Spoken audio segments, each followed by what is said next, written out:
Hello, everyone, and welcome to another episode of our podcast, What We Can't Not Talk About, the podcast of the Austin Institute for the Study of Family and Culture. So after a brilliant episode with Christopher West, with whom we discussed the theology of the body, and in which we warned ourselves, I would say, and the audience about the dangers of the so-called contraceptive mentality, I think it's just fitting to host an episode on family planning. Family planning.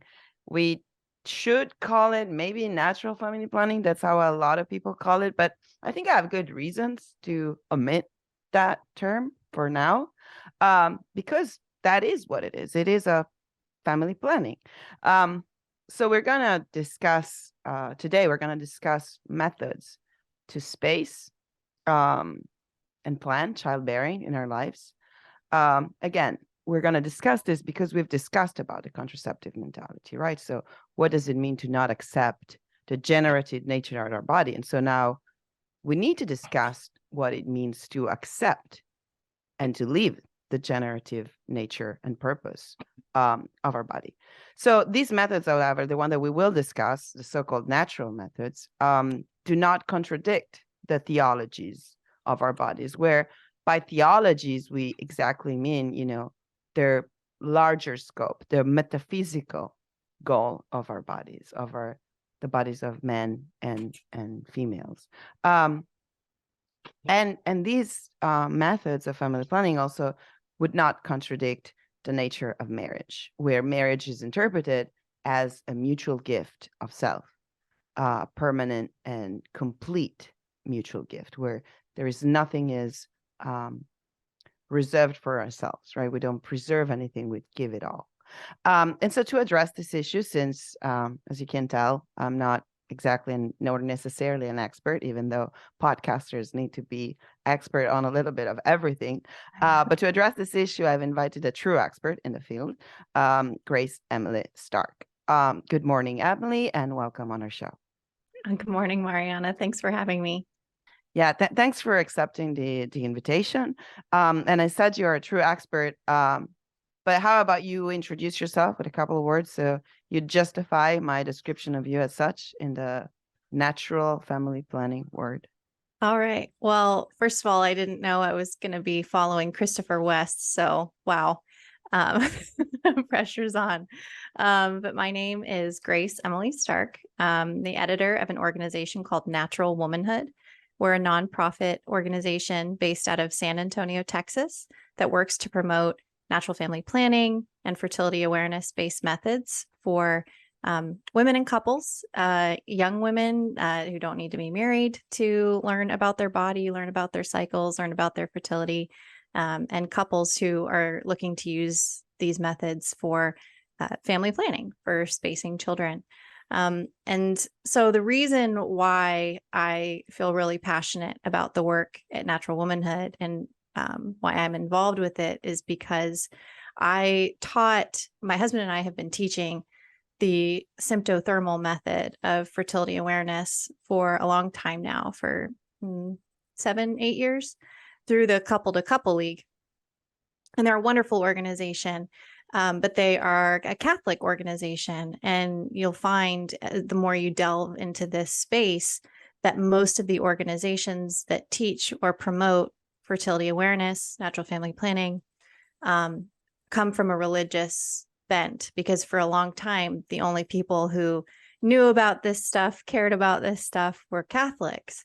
And so the CEO of Natural Womanhood, he and his wife, over 10 years ago now, realized that there was a real need to meet other people where they were at with this information, that it wasn't just Catholics who could benefit from knowing a little bit more about how their bodies worked, how pregnancy happens, how you can use the natural rhythms built into your body to space children, and even beyond that, how you can use that information that your body's giving you as a woman to really use it as a fifth vital sign. So use it as a way to monitor your overall health and use your charts that you use to track your cycle. to really as a diagnostic tool in the hands of the right doctor. And I know for folks who are totally unfamiliar with fertility awareness and natural family planning, I threw out some terms there that which we we'll will definitely break yeah, down. we will. We absolutely will. And also, Yeah. we talked about spacing out children, but I think it's also, as you said, fertility awareness is also, we know how many women having children very late are dealing with infertility. And so it's not just spacing in order not to have 15 children, but and it's trying to understand our body's work. And then you mentioned this fifth vital sign, and I know it's actually an article you wrote that I had the pleasure to read recently of how our the menstrual cycle for women is the fifth vital sign. But before we go there, I think there was something that I wanted to mention later on, but you brought it up now. How the organizations that were doing natural family planning were necessarily religious, and many of them were Catholic, and of course Christopher West did not hide that we don't hide that what we believe in. But I think it's interesting for the audience that is approaching us from a lay perspective. I think it's very interesting to look at this issue for 1 second, stepping aside, moving away from the natural family planning, thinking of the word and human beings in a broader way. And we recently read Del Noce here with some of the students, and there is something that Del Noce, as many other philosophers at the mid of the 20th century, realized, which is we live in a world where it's not that religion has been set aside, but is the religious dimension. So when we talk about methods of fertility that do not only involve, merely mechanisms that reduce us to matter, we don't need to embrace necessarily one faith, but we just need to keep the question open, right? And saying, maybe, even if we don't have an answer, but maybe this thing that I call soul, or these things that I call emotions and feelings, maybe they have something to tell me about myself that goes beyond what science for now can also measure and record, right? So the suggestion that I think that the religious organizations, then they also embrace one particular answer, but I think that the reason many times they can be ahead of times is that they acknowledge this missing piece, right? So the metaphysical dimension, the religious dimension, the unmeasurable dimension, right?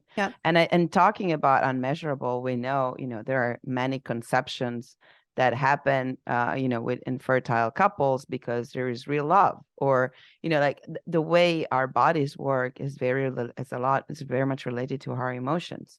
Stressful times are the sources of all sorts of diseases, and stress is always the last cause of every possible diagnosis we get.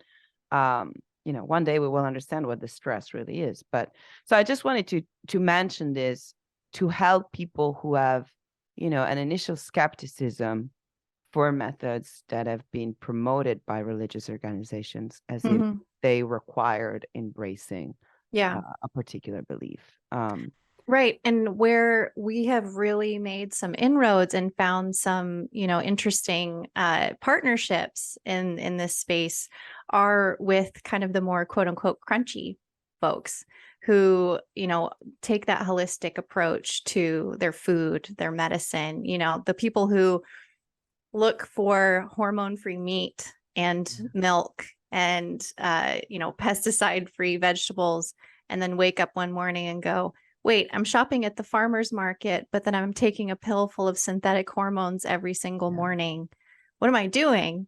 And more we're seeing young women come to that realization who have this passion for, living naturally, really, like waking up and just wondering, what the heck am I doing? What are the alternatives?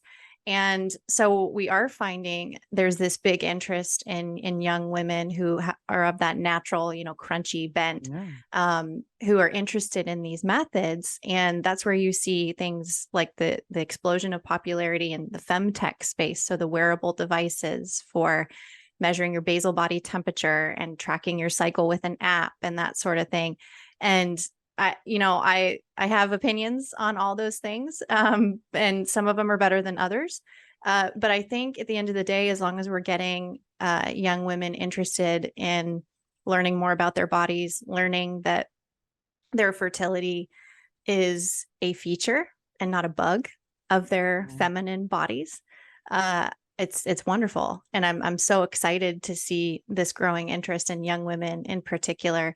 And just this hunger for, my husband and I, over the years, as we have taught couples, we have heard the same refrain so many times when we get these couples who come in, and some of them are skeptical. Some of them are only coming to take the class to learn the method because their priest told them that they needed to before they could get married, or, there's all sorts of reasons people come in, and some are very skeptical.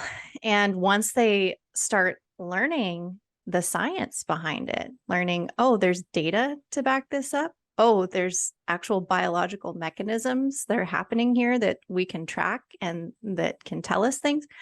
The overwhelming refrain that we hear from women in particular is, why wasn't I taught this earlier? Like, some women even get a little bit angry, rightfully so, because they think, why did no one think that I was intelligent enough to learn this earlier on, or that I would be interested enough in taking care of myself to learn this earlier on? So you get this righteous indignation, to my mind, from a lot of women who say, why was sex ed in public school boiled down to, how to put a condom on a banana? And yet I never learned that there's about a week of every single month of my cycle that I can actually get pregnant, and that I can determine that week with, up to 99% efficacy with perfect use of some of these particular methods. And that actually rivals and is better than many of the mainstream contraceptives. It's better. It has a better perfect use rate than the pill even does. Yeah. And we could talk, and I would like to talk now about the side effects, because I think that we all start to get interested in things, from some things that we start hearing about. And of course, we all have a lot of, as women here, but this is also a program for men, and I want to mention some things about them too. Yeah.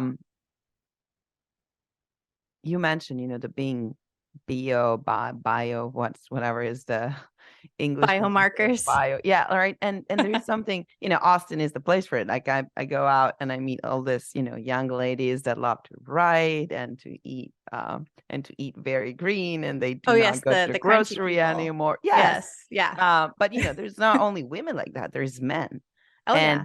Plenty of them. And like, are you serious? Like, do you really want everything to be bio, but then you want to have your children with someone who is taking lots of hormones of all sorts, and you actually do not know what is happening in their body, right? Like, so there needs to be, if you want to be, to have your religion with then just be consistent. You need to stick to it. On that front, I know that you won a you were awarded the Robert Novak Alumni Fund Journalism Fellowship to research and to write about the story of birth control side effects, and the growing interest in natural methods of family planning. But you are definitely an expert on the side effects. And I know that there's been a petition, I think it's still open maybe, to the FDA. So what is it that both men with girlfriends or planning on dating someone and women who are recommended a pill to regulate their fertility might want to know that they're not usually told? I mean, just point blank is that the pill is not nearly as innocuous, as safe as we've been led to believe. That's what our entire petition to the FDA is about. We have decades worth of research about risks and side effects that come with these methods that have to do with the synthetic hormones that are in them.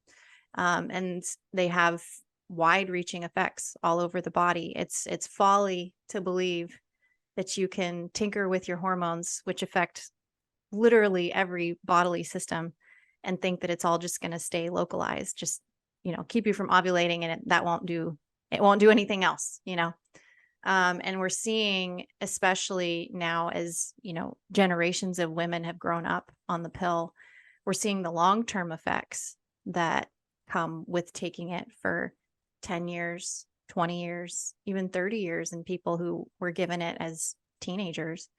And so things like, nutritional deficiencies that are caused that might not make a big deal for, a couple of years. But what are we looking at 10 years down the line when you've been chronically deficient in all your most important B vitamins, because we know that the pill does that. What do we see from women who have not been ovulating for all these years? And we know that ovulation is how women build bone density, particularly when they're in their teens and young 20s. And if you haven't been ovulating and you haven't been building that bone density, what are your bones going to look like as a 30, 40-year-old?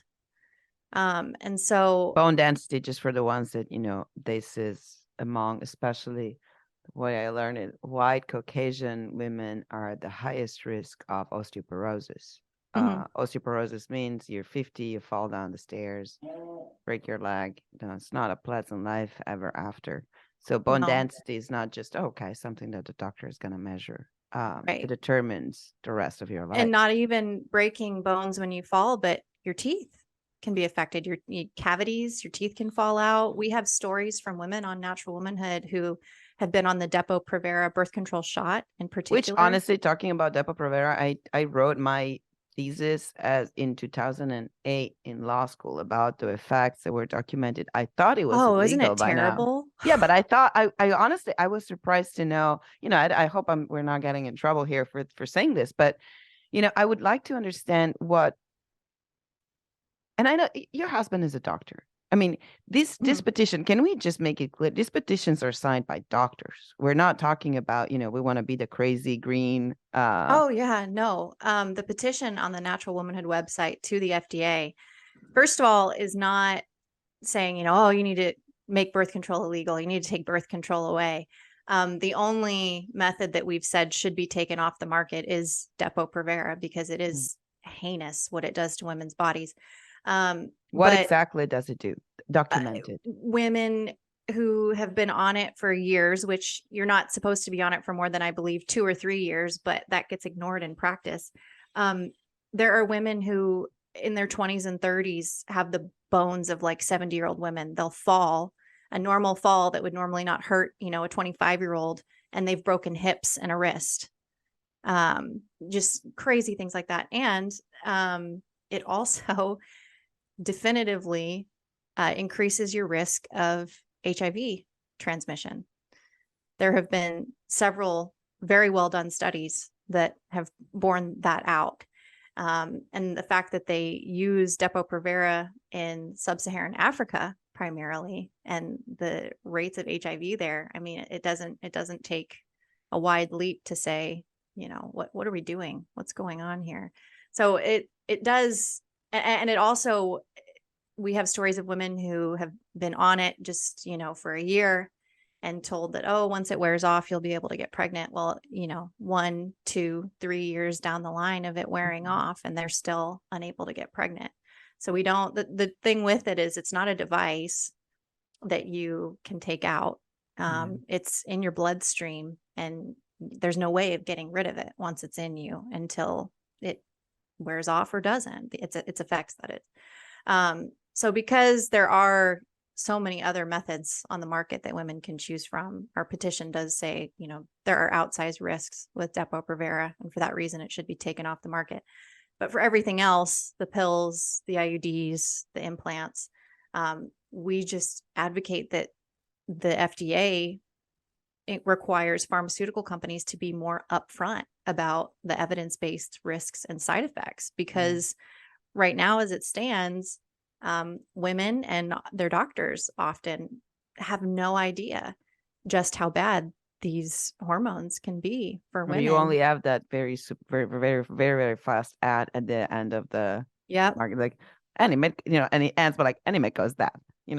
Everything, like it ends like exactly less than less than half of a second with all the side effects. But the wording is done such that women believe that they're only at increased risks, especially for things like blood clots, the venous thrombo embolism events, which with the COVID vaccination, I mean, proved to be a big deal. Yeah, for women, it is a big risk for a lot of different things. But the the wording is done on the packaging for birth control such that it misleads women into thinking that their risk is only elevated if they're 35, overweight, or smoking. And the truth is that your risk is elevated for blood clots, no matter who you are, no matter your age, no matter your weight, no matter whether or not you smoke, compared to the average woman who's not on these drugs. Yeah. And so there's all sorts of misleading tactics. It's very much like, big tobacco back in the 60s and 70s, where they just continually purposefully seem to mislead women about these drugs and make them seem like they're just effective and they don't do anything else and it's okay. And that's where we see women going into their doctors and being gaslighted. I'm on this pill and I feel like I'm going crazy. I don't feel like I'm myself anymore. Or I'm on the IUD and it's excruciating and I hate it. And you have their doctors telling them, oh no, it doesn't do that. The pill doesn't do that. The IUD doesn't do that. Even, in some cases, outright refusing. I mean, you can stop taking a pill, right, of your own volition, but you really should have a doctor remove your IUD, and you definitely need a doctor to remove. And also, I mean, for a lot of women that have been suggested, the pill to regulate their fertility, then they're left with not knowing where to go. Because if they refuse, we have a lot of doctors that say, well, I don't know how to help you unless you want. Yes. Right. You want other hormones to ovulate. Right. So stepping back now, and for those, followed us saying, what the heck are they talking about when they talk about natural family planning? What are we talking about, and why is what distinguishes contraception from natural family planning? And honestly, I would like to call it family planning because I don't know why we need to call it natural. Like, yeah, I get what you're saying with that, definitely, because it should be the normal way we do things, right? Yeah. Contraception, contracept is literally against conception. When you're taking a pill, when you're using a device, you're actively suppressing your body's ability to conceive, mostly by preventing your body from ovulating. And so it's the biggest lie that women have ever been sold, that birth control will regulate your cycle or regulate your fertility.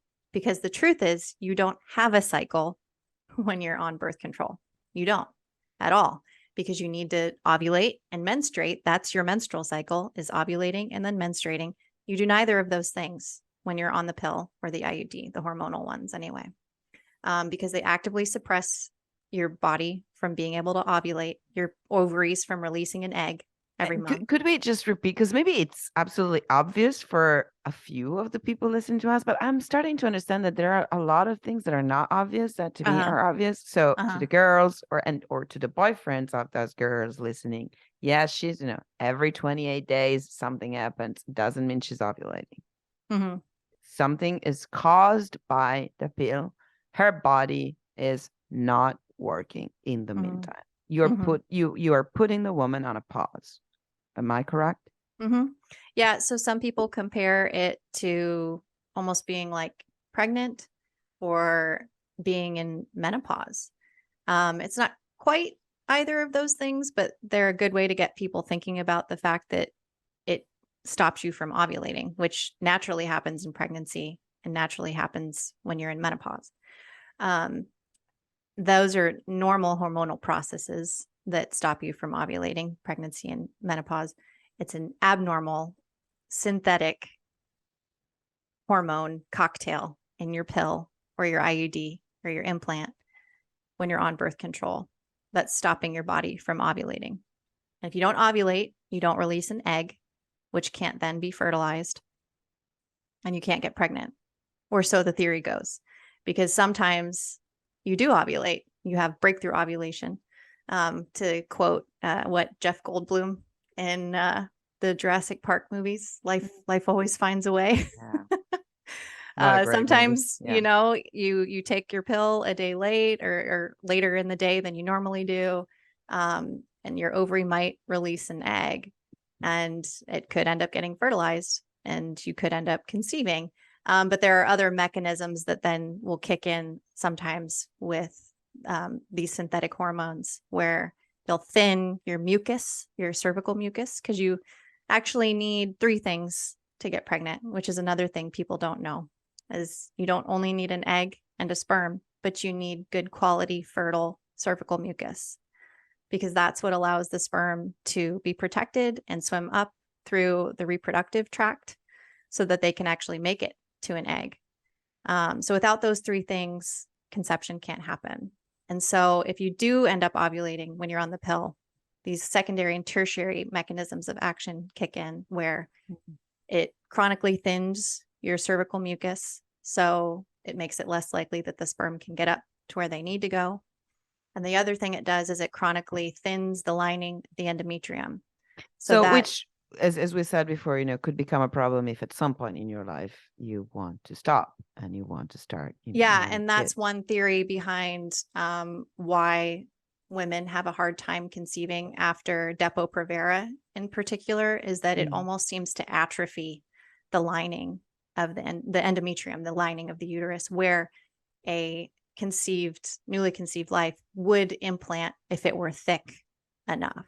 And could you agree that the reason why, natural family planning might be a little more metaphysical to understand when we come down to why condoms? I mean, I think that for us is very evident why condoms are not okay, but the medical reasons then become less, maybe, because true, natural family planning, we will say it is more effective in preventing, but there is something, that in order to understand why condoms disrupt love and the union, I think people need to be willing to grasp that there is a dimension about human sexuality that is not reducible to the pleasure that it causes. Yeah, absolutely. I mean, I've heard it compared to, giving someone a hug through plastic. You're holding back some of yourself. And on that note too, just if we're, in keeping with wanting to appeal to more of a secular audience that says, okay, well, but I don't really, that's a little too far gone for me to think of things that way. I don't see the big deal. Someone's not putting hormones in their body. I get why you don't want to do that, but where do condoms matter, And actually, there are folks who use natural family planning and fertility awareness in tandem with condoms. And it lowers your effectiveness of your fertility awareness method, because your family planning methods that you're using, they're only as good as your least effective method, right? And so if you're using a fertility awareness method and you're using condoms during your fertile period, which is when people use them so that they don't have to abstain, because that's your other choice. If that condom slips or breaks during your most fertile period, that's not the fault of your fertility awareness method. That's the fault of the condom. And so that's where, science is actually on the side of abstaining, using a fertility awareness method and abstaining when you're most fertile, instead of, using something else. If you're trying to be as effective as possible at, preventing pregnancy during that particular cycle. Yeah, because as we said, natural family planning methods involves methods that are not contraceptive, so they are not preventing conception. So by allowing the union to happen, and of course, as you mentioned, one of them is abstention during, at this point, very limited period of times. Now, some people are afraid of it, but I know, and people can go on your website and read all the stories of how actually as it is true, we fast a lot because then we love the meal after fasting, right? Like there is a joy that comes from deprivation that, and we live in a world inundated by pornography where, kids, and we can say kids, very young people are not finding any pleasure in a real life engagement with a woman, because they're so, I mean, I think that maybe to their brain, even this makes a lot of sense, right? That an abstention that lasts 5 days might, 8-ish. is 8-ish. the Okay. more realistic Okay. average. Yeah.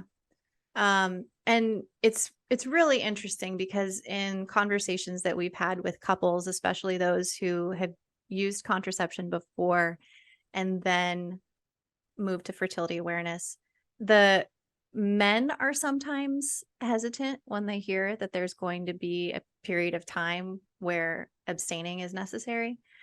But then as they get into it and they practice it, they almost become more enthusiastic about it, because it's calling them to something better. Because when they really, get into it and they realize, like, this is how I'm honoring my wife. This is how I am putting aside my desires for her good, for her the good of the other. Because if you've agreed that, you don't want to get pregnant this cycle, and you know how bad birth control can be for your wife, and not only her physical health, but her mental and emotional health as well, then there's no other recourse but to see fertility awareness as something that's calling you, especially as a man, to calling you to love your spouse better when you're putting Yeah. aside your desire to will her good, And essentially. I really love that you mentioned it, because before recording the podcast, I have asked some of the men friends that I have. So, I'm going to talk about natural family planning, and I know that for men, it's just like, okay, they just want to listen many times, but they don't really. So, what are the questions that come from a man? Mhm. And one of I think that somehow the question is also, how do I learn and how do I talk about it if I'm not in a relationship? Because usually, Mhm. right, it's the woman says, okay, come with me, I'll Yeah. tell you. There's a sense of, being embarrassed and like not knowing how to understand and how to. So I'll have another question afterwards, but like, let's start from there. What should they do? So there are some programs for teens that are really great that are popping up. Well, actually, the one in particular I'm thinking of, Teen Star, has been around for a few decades now. And they have a teen girl and a teen boy program, which is great because there is such a dearth of outreach, well, to all teens in general, about a holistic approach to sex and fertility, but especially to boys. And right now we're working on some programs geared toward teen girls. And then I hope that we can start figuring out ways to reach out to more teen boys. But yeah, right now the reality is that unless you were lucky enough to go to a school that had a program for you, or unless you had parents who were just very open and engaged with you as a kid and a teen, you're probably not going to be exposed to any of this information as a male until you're in a relationship. And that's okay, in that you don't have to know the ins and outs of the menstrual cycle, I think, as a male, until you're in a relationship necessarily. I think it's good to definitely have something of an understanding and an outline. But if you're, a male listening and you're in your 20s and looking for a serious relationship and realizing you know nothing about the menstrual cycle, I don't think you have to fear that you're hopeless, that something went wrong, or that yeah, I'm trying to figure But out it where might be helpful, what we already said, it might be helpful for them to know that, as you might not want to date, and I'm not suggesting that, but like, you might not want to date someone who drinks a lot or that smokes a lot, maybe, another thing you might not want her to do is to know that she hasn't ovulated for the last 15 years of her life, right? Because maybe she's 30 and started the pill when she was 15, right? Mhm. So if you're worried about her health condition, if you love her, you might want to ask her, have you heard about this? Or, even when meeting someone, like having a conversation, as we have conversations like, oh, why are you buying your meat at the grocery and you're not, right? Like, just being a little more concerned Yeah. Yeah. about No, I the. think it is important. And I wish that there were more resources out there. For now, I think it's kind of up to, like, the way that I'm raising my son is that he's going to know this stuff. whether he wants to or not. And, I'm introducing things to him and my daughters in age appropriate ways. A big part of it is educating parents so that kids can grow up just with this knowledge of their bodies and the goodness of their whole body, and what it means to be a man and a woman. I think that that's where a lot of it boils down to, is just encouraging parents not to be afraid to answer their kids' questions in age appropriate ways, to not be afraid to not feel like you need to hide. I'm thinking in particular of, your menstrual cycle as a woman. If you have little kids at home, they're going to follow you into the bathroom, right? I mean, that's just what they do. And when I have been on my period and my kids have followed me into the bathroom and they've seen, what I'm doing in the bathroom, they ask questions and I don't try to hide it. I'm not like, hey, come in here. I'm going to, Yeah. I'm going to use the bathroom. Come see what I'm doing. But if they come in and they ask questions, I have come up with, just some really simple explanations like, yes, mommy's bleeding right now because there isn't a baby in my tummy. And Yeah. normally that blood would be inside of me to keep a baby warm and cozy, but there's no baby this month. And so it's coming out and, it doesn't hurt and it'll stop in a few days. And then more blood will come in case there's a baby inside of me. And just kind of these very, very simple explanations for my kids already, I think my 5-year-old boy and my 3-year-old girl have a better understanding right there, like baseline understanding of the menstrual cycle and fertility than your average American high schooler. And all it took was a trip to the bathroom, And could we dispel a myth that people who use natural family planning end up having 8, 9 kids necessarily? Not necessarily. I think people sometimes look at big families who use natural family planning and they think it's a failure of the method. But if you've ever struggled to get pregnant, and you realize those big families can actually be a sign of how well a method works, because increasingly today, it's not easy for people to get pregnant and they have no idea how to maximize their chances of getting pregnant. And that's kind of the other side of the coin with fertility awareness, is that absolutely when you can get pregnant every month, which means you have a really good chance of getting pregnant if you want to, right?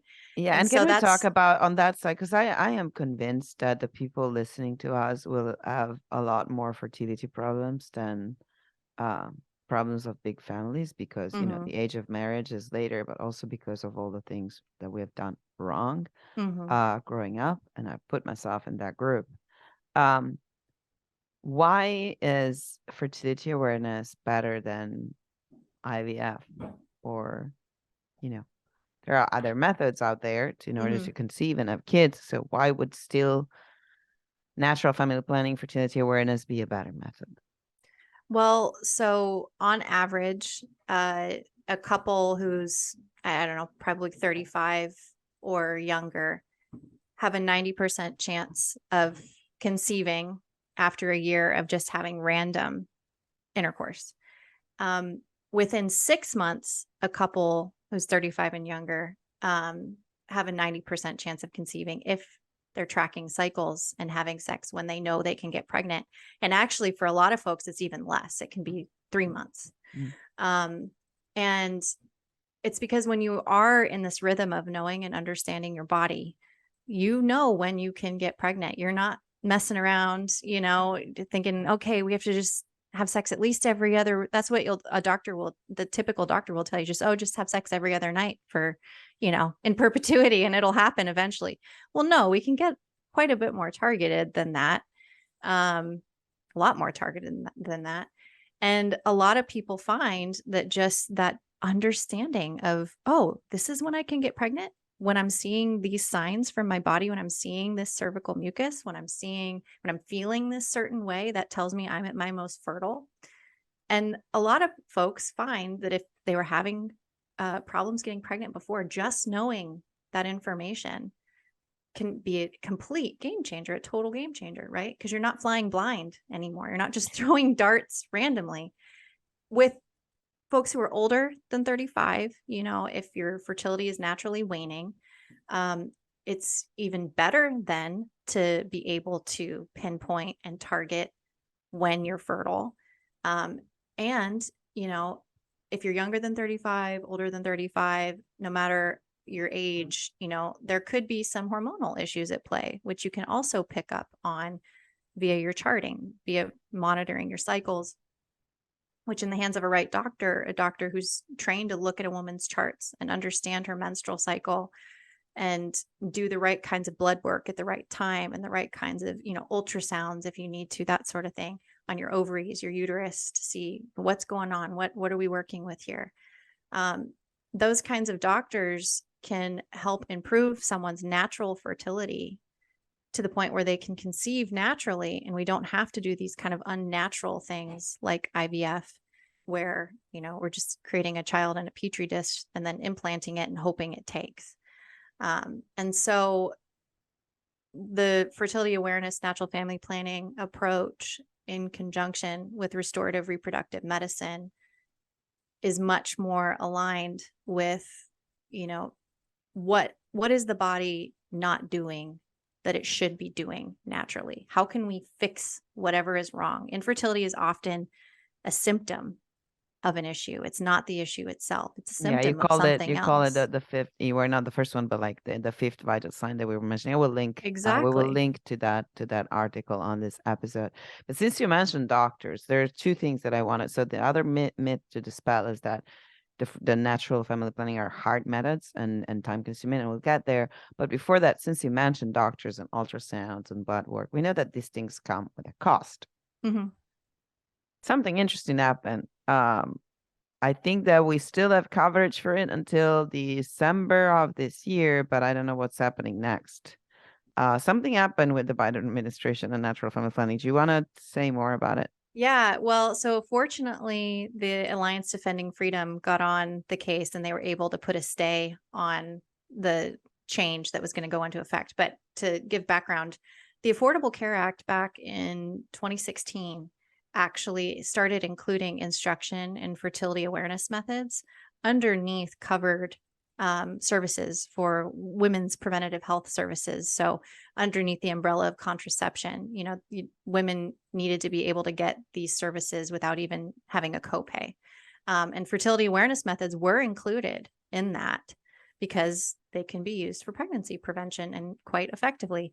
And so a lot of folks didn't realize this. There were some savvy practitioners, like the plaintiff in the case that you just brought up, a nurse practitioner, I believe, out of Texas, who had been, of all places, Texas. Who had been using, that to get coverage for her patients, for instructing them in fertility awareness methods, and kind of in the dead of night type of thing. The Biden administration, with no notice, no explanation, said that they were going to, well, they didn't even say it. They rewrote what was a covered service and did not. And they very noticeably omitted fertility awareness methods where it was before previously in the clause under women's preventative health services.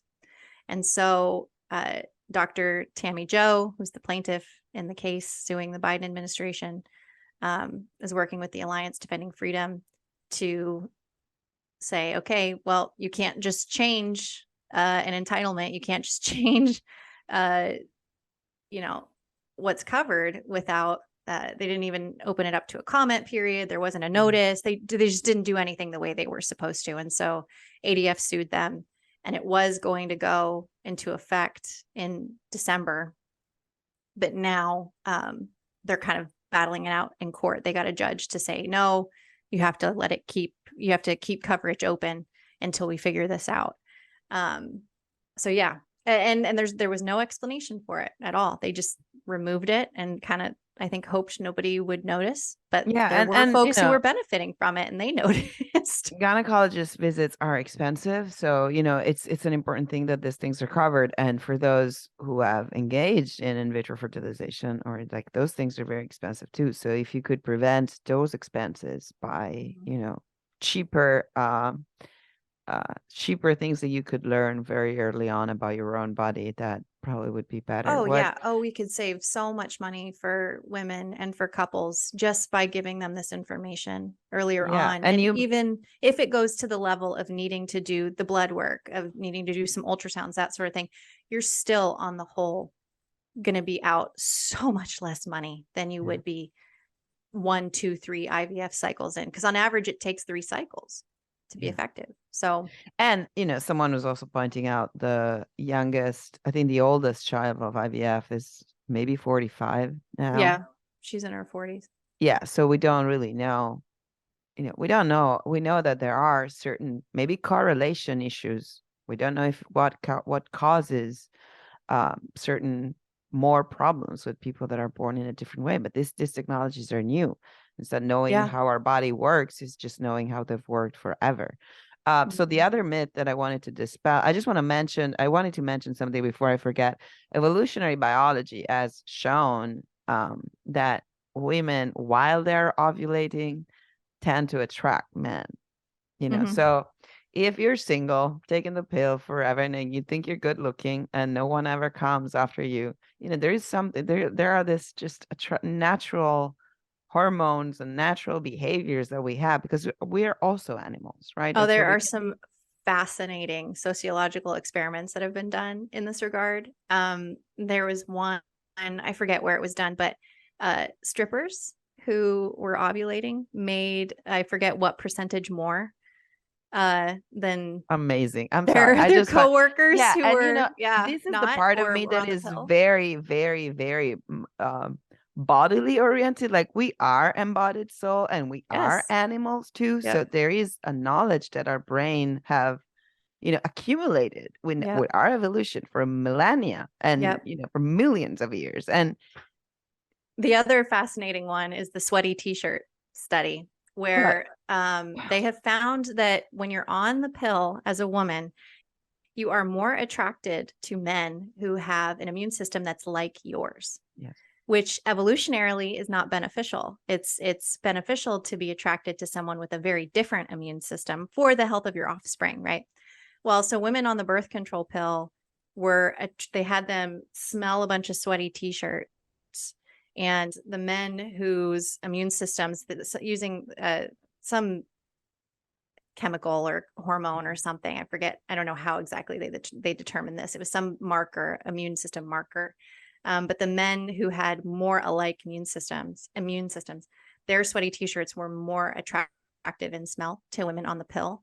And then the women who weren't on the pill, the sweaty t-shirts of the men who were less like them in immune system. So basically you pick the better option. You pick a better mate. Yeah. Potentially, if you are naturally cycling and not suppressing your fertility. And there's some different theories into why that is, but there's enough little data points out there. And a really, really fascinating book on all this stuff that we've been talking about today is called This Is Your Brain on Birth Control.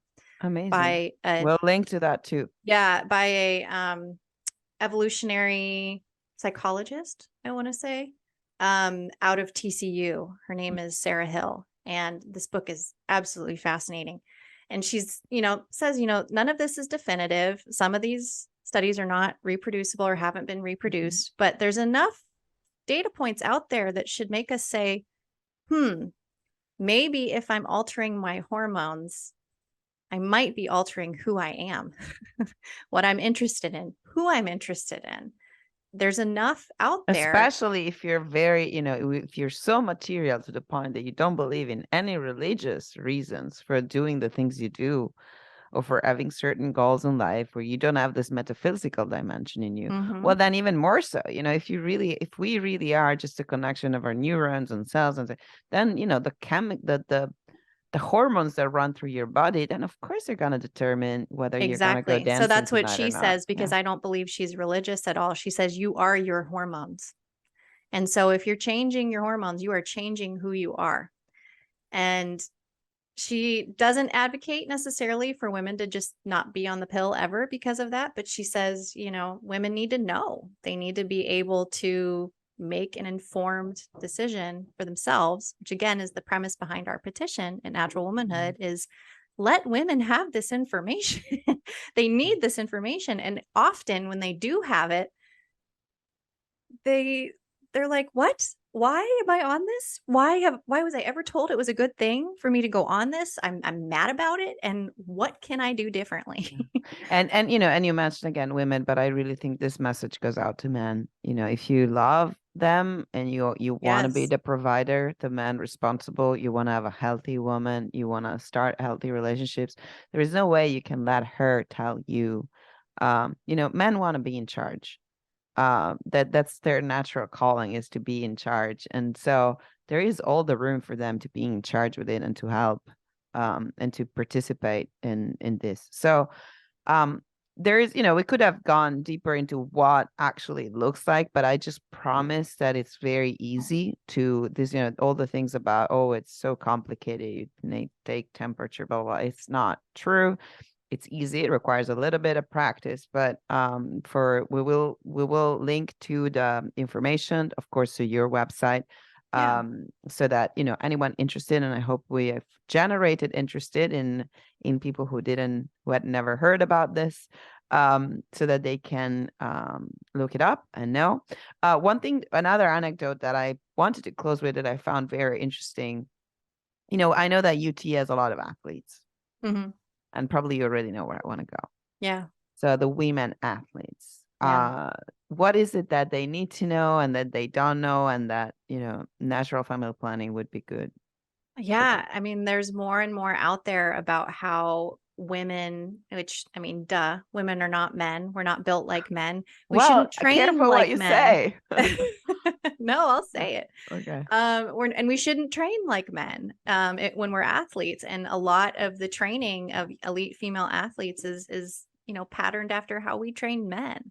And when you're on the birth control pill and you're not cycling, and I guess you can kind of follow that male centric pattern of training. But if you're a woman who wants to respect your natural cycle and work with that, there are some really interesting programs out there. There's actually at UPenn, they have the Penn Center for the Female Athlete, and they are doing some interesting things where they're coordinating their athletes' training with their cycles. And even the women's soccer team did this a few years ago, and there were a bunch of articles written about it. And why is that? Why is that important? Because at different times of your cycle, like when you're menstruating, you really should not be going out all hard, on your training. You shouldn't be weightlifting. You shouldn't be, doing super intense cardio during that time. You should be resting. You should be stretching. You should be doing Pilates and yoga. When you're, in other parts of your cycle, that's when you do naturally have more energy.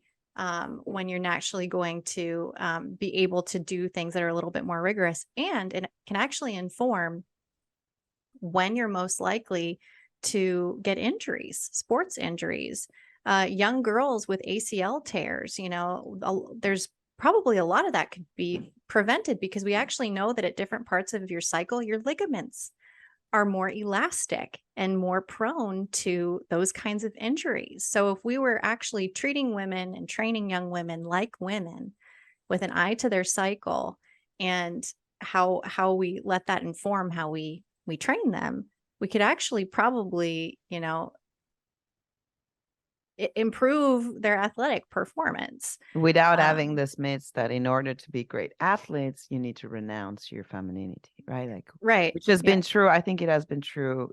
I believe I'm a true feminist, because, we should be able to get results without renouncing to our nature. Without renouncing, right, being mothers and absolutely, and having and instead it looks like we got to be the CEOs but by becoming men. Yeah, to becoming more like men. Yeah, it's all contraception, abortion. It all plays into a male normative culture that says everyone, in order to achieve anything, to be of any value, needs to be more like the normative body, and that's a male body. Which I think is also very boring for men, right? Yeah. Because they're dating I themselves. should hope so. Yeah. Okay. Well, so having said that, Grace, I hope this episode was not boring for men, as it wasn't. I'm sure it wasn't for the ladies listening, but I'm pretty sure we did a good job having the men involved. Um, and for those of them, that want to know more, I also know again, you and your husband are, first you teach these things to couples, but there's a lot of programs out there that they can that anyone can take and learn from. So again, I will provide all the information, and I must say it has been delightful and also quite amusing to talk to you. Thanks. And I wish you the best. And Natural Womanhood is a great, great organization that is doing a lot of good. So I again encourage everyone to check it out. And thank you again for your time. Thank you. Thank you very much for listening, and we hope you enjoyed the episode of our show, What We Can't Not Talk About. If you did like the episode, remember to share it among your friends. Do not forget to subscribe, and if you can, please donate to the Austin Institute. Your donations make it possible for us to continue to do this, but above all, they support our local programming and the important, if not crucial, research of our fellows. Thank you.